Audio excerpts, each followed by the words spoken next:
Hello friends, आज हम एक नए टॉपिक के साथ आ रहे हैं और जिसका नाम है ब्रीदिंग। आज हम इस ब्रीदिंग मैकेनिज्म को स्टडी करेंगे।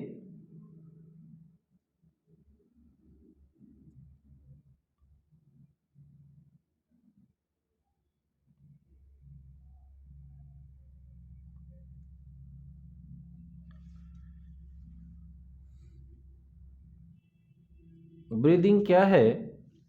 Breathing is an process of intake of the O2, intake of the O2। यहाँ पर ऑफ लगा लीजिए। Intake of the O2 from surrounding medium. Surrounding medium से यहाँ लिख लीजिएगा ऑफ।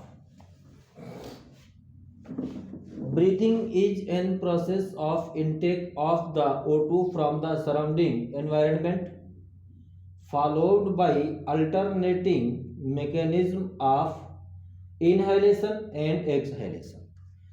इसको आप लोग नोट्स बना लीजिए और नोट्स बनाने के दौरान स्किप कर लीजिए, वीडियो को नोट बना लीजिए, फिर स्किप करिए, फिर चला दीजिए। इस तरीके से बार बार स्किप करके इसको आप इसके नोट्स बना सकते हैं। स्किप नहीं करना है, इसको रोकना है, पॉज कर करके इसको देखिए। स्किप करोगे तो कट जाएगा।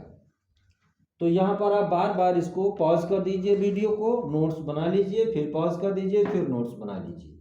ये ब्रीदिंग का लेक्चर नंबर 1 है। इसके पहले हम रिस्पायरेशन पढ़ा चुके हैं और ये रिस्पायरेशन की पहली मैकेनिज्म है जिसका नाम है ब्रीदिंग।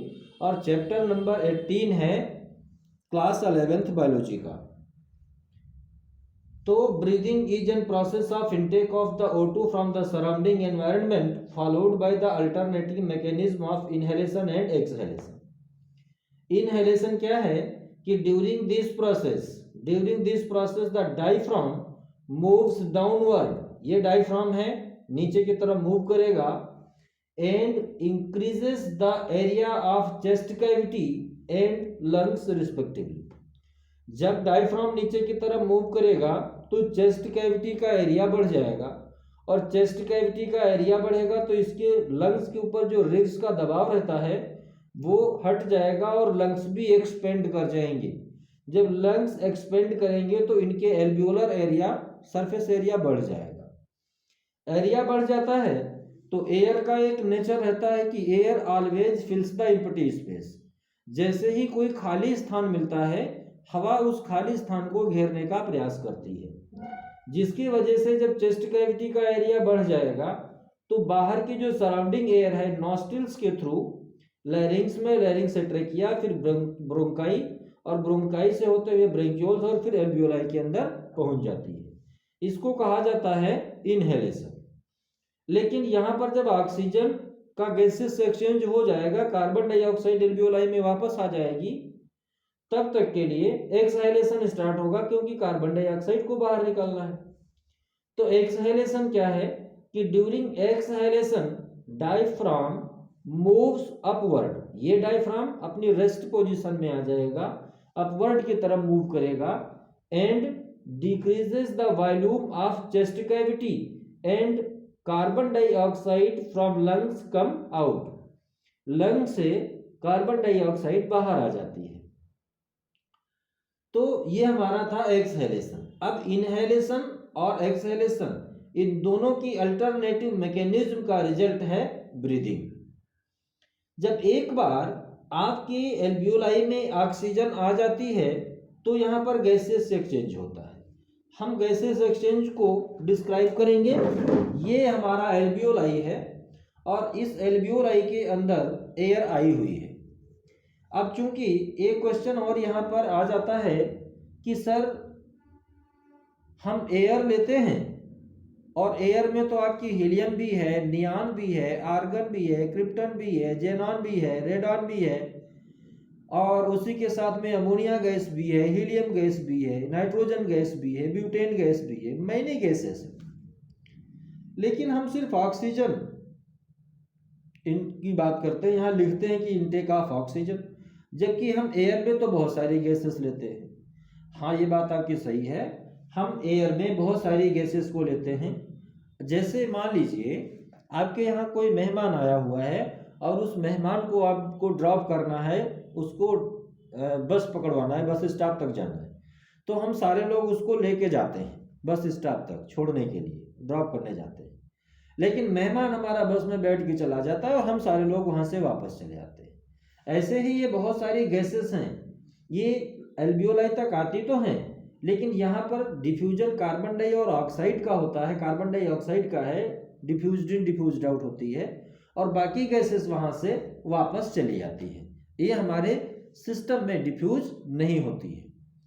और डिफ्यूज यदि हो भी जाए तो इनका वहाँ पर कोई रोल नहीं है, क्योंकि इनको कोई बाइंड करने वाला नहीं है। और ऑक्सीजन जैसे ही जाती है तो हमारे ब्लड में मौजूद होता है हीमोग्लोबिन, जो कि ऑक्सीजन और कार्बन डाइऑक्साइड को ही बाइंड कर सकता है। कार्बन मोनोऑक्साइड की बाइंडिंग हो सकती है, लेकिन नेचर में कार्बन मोनोऑक्साइड ऐसे प्लेसेस पर होती नहीं है। हाँ, अगर हम किसी ऐसे प्लेस पर जाएं या अंगीठी सुलगा दें जहाँ कार्बन मोनोऑक्साइड बढ़ जाए तो बाइंडिंग कर लेती है, और वो हमारे लिए पॉइजनस होती है, हमें नुकसान पहुंचा सकती है, डेथ भी काज हो सकती है। तो वो एक अनदर केस है, वो सिचुएशन है, कंडीशन है। नॉर्मली ऐसा नहीं होता, सिर्फ ऑक्सीजन और कार्बन डाइऑक्साइड का गैसेस एक्सचेंज होता है। तो हम वापस आते हैं, ये हमारा एल्वियोलाई है। एल्वियोलाई के अंदर कार्बन डाइऑक्साइड का जो परसेंटेज है, जिसको हम हमारी बुक्स में लिखा मिलता है PCO2, PCO2। इसका मतलब है, PCO2 का मतलब है कि प्रेशर ऑफ कार्बन डाइऑक्साइड। इसका कितना होता है? एल्वियोलाई में ये होता है 44 mmHg, सॉरी 40 mmHg होता है। mmHg मतलब ये मरकरी मिलीमीटर इसको कहा जाता है, मरकरी मिलीमीटर। तो एल्वियोलाई में 40 mmHg है, जबकि हमारी जो ब्लड वेसल्स हैं या ब्लड कैपिलरी है, यहाँ पर कार्बन डाइऑक्साइड का प्रेशर होता है 44 mmHg। इसका मतलब ब्लड में कार्बन डाइऑक्साइड का परसेंटेज ज्यादा है, और एल्वियोलाई में कार्बन डाइऑक्साइड का सैचुरेशन कम है। तो आपने देखा होगा कि डिफ्यूजन हमेशा हायर कंसंट्रेशन से लोअर कंसंट्रेशन में होता है। तो कार्बन डाइऑक्साइड का कंसंट्रेशन ब्लड में ज्यादा है, इसलिए ये कार्बन डाइऑक्साइड ब्लड से एल्वियोलाई में वापस चली जाती है। जबकि ऑक्सीजन का कंसंट्रेशन एल्वियोलाई में 104 mmHg है और ब्लड में 94 mmHg है। इसको हम कहेंगे PO2। तो PO2 ब्लड में कितना है? ब्लड में हमारा है 94, और एल्वियोलाई में यदि हम देखेंगे तो एल्वियोलाई में ये लगभग 104 mmHg है। तो चूंकि ब्लड में 104 है, इसमें एल्वियोलाई में 104 है और ब्लड में ये 94 है, इसका मतलब एल्वियोलाई में प्रेशर ऑफ ऑक्सीजन यानी PO2 is greater than that of the blood. इसलिए ये एल्वियोलाई से ब्लड में डिफ्यूज इन हो जाती है। तो यहां पर हमारा हो गया गैसेस एक्सचेंज, यानी एल्वियोलाई से ऑक्सीजन अपने हायर कंसंट्रेशन से ब्लड में चली जाती है जहां पर लो कंसंट्रेशन होता है, जबकि कार्बन डाइऑक्साइड ब्लड से एल्वियोलाई में आ जाती है अपने हायर कंसंट्रेशन से लोअर कंसंट्रेशन की ओर। इस तरीके से ऑक्सीजन हमारे ब्लड में पहुंच जाती है। अब जब ब्लड में जाती है तो हमारे ब्लड में एक और पिगमेंट मौजूद होता है, रिस्पिरेटरी पिगमेंट, जिसको हम कहते हैं Hb या हीमोग्लोबिन।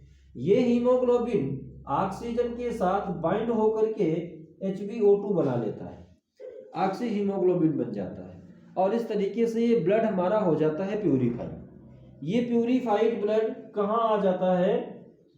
ये प्यूरिफाइड ब्लड आ जाता है left auricle of the heart. Left auricle से लेफ्ट वेंट्रिकल में आ जाता है, और लेफ्ट वेंट्रिकल से ये हमारे पूरे बॉडी टिश्यूज की तरफ ट्रांसपोर्ट कर दिया जाता है। ये हमारी ब्लड सेल्स हैं, जहां सब जगह O2 आ जाएगा, ऑक्सीजन आ जाएगा, और ये ऑक्सीजन यहाँ पर तो यूटिलाइज कर ली जाएगी, क्योंकि सेल के अंदर क्रेब्स साइकिल चलती है, इलेक्ट्रॉन ट्रांसपोर्ट चेन चलती है, ग्लाइकोलिसिस चलती है, जहाँ पर ग्लूकोज का ऑक्सीडेशन होता है और सेलुलर रिस्पायरेशन होता है। तो ये ऑलरेडी इसके वीडियोस पड़े हुए हैं, आप इसको देख सकते हैं कि जब सेल के अंदर ऑक्सीजन आती है और ग्लूकोज का ब्रेकडाउन कैसे होता है, तो वो आप जो है सेलुलर रिस्पायरेशन की प्रोसेस में पढ़ेंगे। ये हमारी ब्रीदिंग मैकेनिज्म है, गैसेस एक्सचेंज है, जहाँ पर हमने ये आपको बता दिया कि ऑक्सीजन सराउंडिंग एनवायरनमेंट से हमारे ब्लड लेवल तक या सेल लेवल तक कैसे पहुँचती है। हालांकि यहाँ पर सेल से ब्लड में जाने के लिए हम यहाँ पर दिखा रहे हैं कि डिफ्यूज हो रही है, लेकिन इसका डिफ्यूजन भी कुछ स्पेशल टाइप के ट्रांसपोर्टर्स होते हैं जो इसको ट्रांसपोर्ट करने का काम करते हैं। तो ये चूंकि बहुत ही हायर लेवल के क्लासेस में पढ़ाया जाता है, वो आपको उतना पढ़ने की आवश्यकता नहीं है। यहाँ पर कुछ ट्रांसपोर्टर होते हैं, उन ट्रांसपोर्टर की हेल्प से ऐसा होता है। और चूंकि गैस में बहुत ही स्मॉल मॉलिक्यूल होते हैं, ये डिफ्यूज इन हो जाते हैं और डिफ्यूज आउट भी हो जाते हैं। तो ये सिंपल डिफ्यूजन की हमारी प्रोसेस है, हमेशा हायर कंसंट्रेशन से लोअर कंसंट्रेशन की ओर होता है। एक बार फिर इसको हम समराइज करा देते हैं। नॉस्ट्रिल्स के थ्रू जब हम एयर को लेते हैं तो ये पहुंच जाती है लैरिंग्स के पास में। कहाँ से होते हुए? नॉस्ट्रिल, नाजल पैसेज से आपकी जाती है फेरिंग्स और लैरिंग्स की तरफ, और वहां से जाने के बाद ये सीधे मूव कर दी जाती है